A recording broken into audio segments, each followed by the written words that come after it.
Hello everyone, welcome to Dev infotech. আজকের এই training সেশনে আপনারা দেখবেন কোনো পার্টি থেকে পারচেস করার পরে তাকে যদি আপনারা পেমেন্ট করেন, সেই পেমেন্টের ডিটেলসটা আপনারা কি করে মার্গিআরপি সফটওয়্যারে এন্ট্রি করে রাখবেন, যাতে আপনারা সেই পার্টির আউটস্ট্যান্ডিংকে সঠিকভাবে মেনটেন করতে পারেন।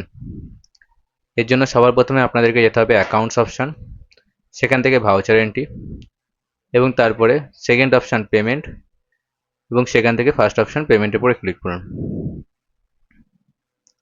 এরপর এখানে ডেটের ঘরে আপনাদেরকে মেনশন করতে হবে যে ডেটে আপনারা পেমেন্ট করছেন সেই ডেটটাকে।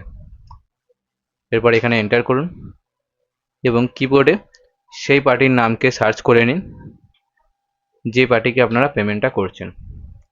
পার্টির নামের পরে কার্সার পৌঁছালে এন্টার করুন। এরপর কার্সার পৌঁছাবে আপনাদের ডেবিটের ঘরের নিচে। এখানে আপনারা যদি ডান দিকে দেখেন, আপনারা দেখতে পারবেন যে এই পার্টিকে, যে পার্টিকে আপনারা সিলেক্ট করেছেন, তাদের কোন কোন বিলে কত টাকা পেমেন্ট করা এখনো বাকি আছে এবং টোটাল কত টাকা পেমেন্ট করা বাকি আছে সেটা ব্যালেন্সের ঘরে দেখতে পারবেন। ডেবিট ঘরে মেনশন করে দিন যত টাকা আপনারা পেমেন্ট করছেন। এরপরে এন্টার করুন। এখানে অ্যাডজাস্টমেন্ট রেফারেন্স অপশানটাকে রেখে এন্টার করুন। এরপরে ওপেন হয়ে যাবে আপনাদের কাছে পার্টির বিল লিস্ট, যে বিলে এখনো পেমেন্ট বাকি আছে। যে বিলের এগেনস্টে আপনারা পেমেন্ট করছেন তার উপরে কার্সার নিয়ে গিয়ে এন্টার বাটন প্রেস করুন। এরপর এন্টার করে যান যতক্ষণ কার্সার সিআর অপশানকে পার না করছে। এখানে আপনাদেরকে সিলেক্ট করতে হবে আপনারা ব্যাংকের অ্যাকাউন্ট দিয়ে পেমেন্ট করছেন না ক্যাশে পেমেন্ট করছেন, এবং ব্যাংকের অ্যাকাউন্ট থেকে ক্যাশ এবং ক্যাশ থেকে ব্যাংক অ্যাকাউন্ট চেঞ্জ করার জন্য কিবোর্ডে স্পেস বার প্রেস করতে হবে। এরপর যদি আপনারা ব্যাংকের থেকে পেমেন্ট করেন তাহলে ব্যাংকের অ্যাকাউন্টকে সিলেক্ট করবেন, যদি ক্যাশে পেমেন্ট করেন তাহলে ক্যাশ অ্যাকাউন্টকে সিলেক্ট করবেন। সিলেক্ট করার পরে এন্টার করে যান। ব্যাংকের অ্যাকাউন্ট সিলেক্ট করলে এখানে চেক নাম্বার অথবা রেফারেন্স নাম্বার চাইবে, আপনারা এখানে মেনশন করতে পারেন। এরপর এন্টার করে ন্যারেশনে কোনো বিলে পেমেন্ট রিসিপ্টের রিমার্কস থাকলে সেটা লিখে এন্টার করে সেভ অপশানের উপরে এন্টার করুন।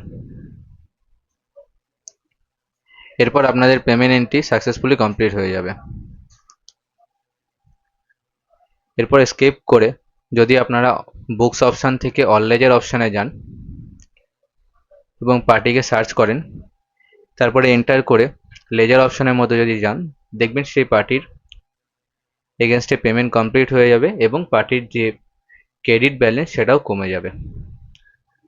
এছাড়া যদি আপনাদের রিকোয়ারমেন্ট হয় যে কোনো নির্দিষ্ট ডেট থেকে কবে কোন পার্টিকে আপনারা পেমেন্ট করেছেন সেটা দেখার জন্য, তার জন্য আপনারা বুকসে যান, সেখান থেকে চলে যান এন্ট্রি বুকসে এবং এখানে আপনারা পেয়ে যাবেন পেমেন্ট বুক।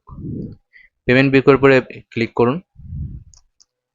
এখানে ডেট মেনশন করে দিন যে ডেট থেকে আপনারা কাকে কবে কত টাকা পেমেন্ট করেছেন সেটা দেখতে চাইছেন। এরপর এন্টার করুন। আপনাদের কাছে এখানে পেমেন্ট বুক ওপেন হয়ে যাবে এবং সেখানে আপনারা দেখতে পারবেন কোন ডেটে কোন পার্টিকে কত টাকা পেমেন্ট করেছেন এবং পেমেন্টের সময় আপনারা কি রিমার্কস লিখেছিলেন, সমস্ত ডিটেলস।